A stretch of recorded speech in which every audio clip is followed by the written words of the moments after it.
If you found out your pastor or prophet drinks his own urine for power, what will you do? Pastor Kizito was born into poverty.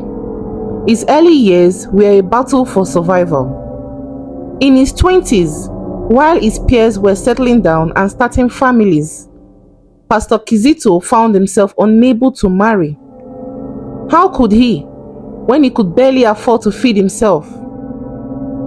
In his 30s, with no prospects in sight, Pastor Kizito, if I would say, decided to open a church, believing it was his divine calling. He set up a small structure in his village, a humble, unimpressive place that few visited. Day after day, he preached to empty chairs, convincing himself that God was testing his patience. He dreamed of marrying, having children, and living a life of comfort. But no woman would entertain a man who struggled to fill his offering box.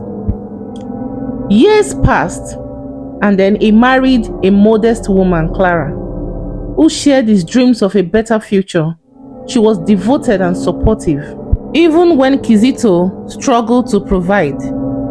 They had a son, Michael, who became the center of their small struggling family.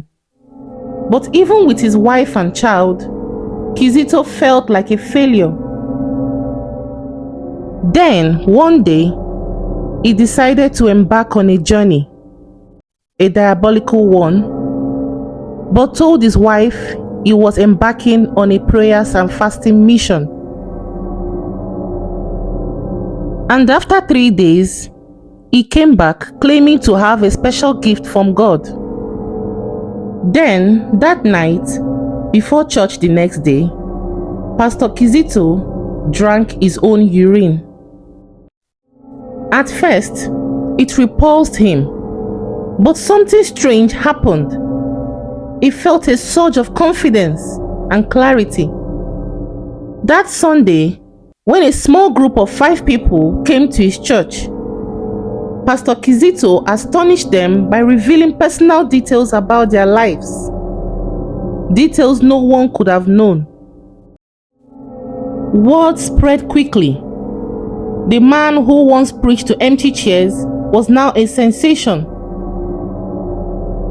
Pastor Kizito had to refine his act.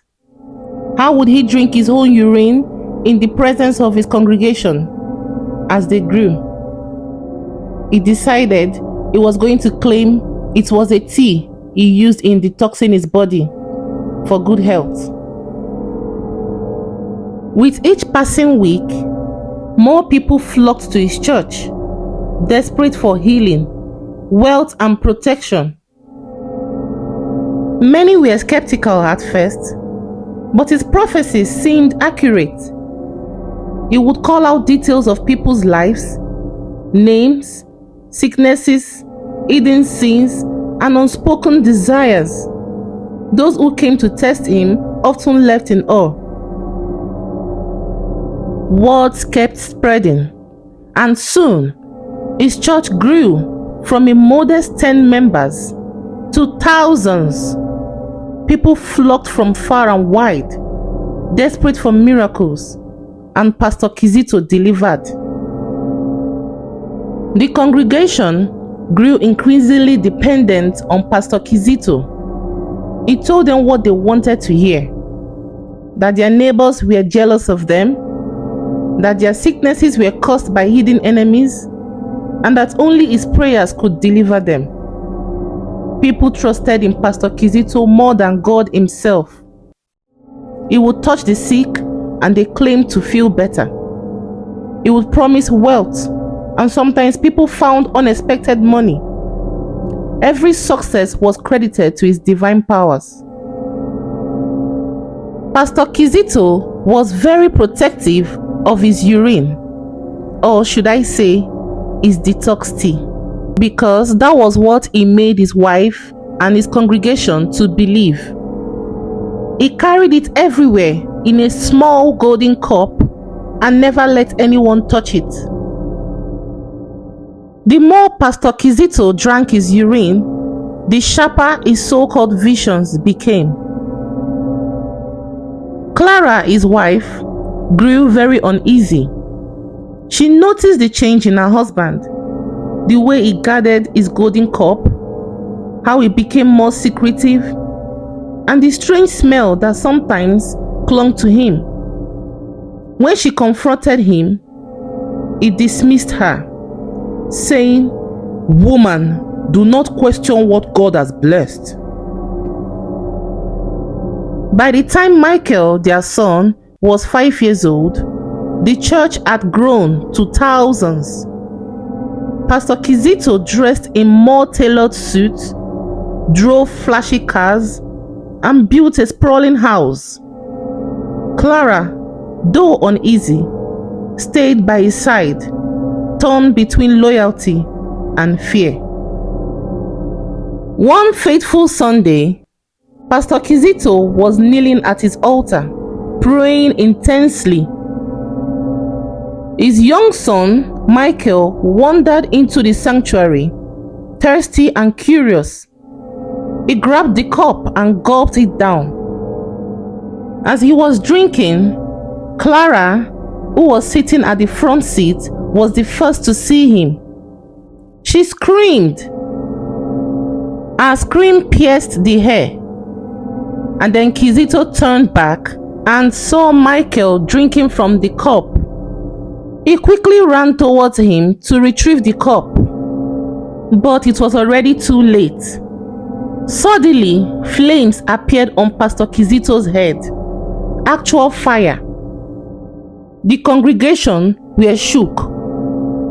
Some members were trying to quench the fire, but the flames didn't go out. As the fire burned, Pastor Kizito fell to his knees and began to cry uncontrollably. "Forgive me.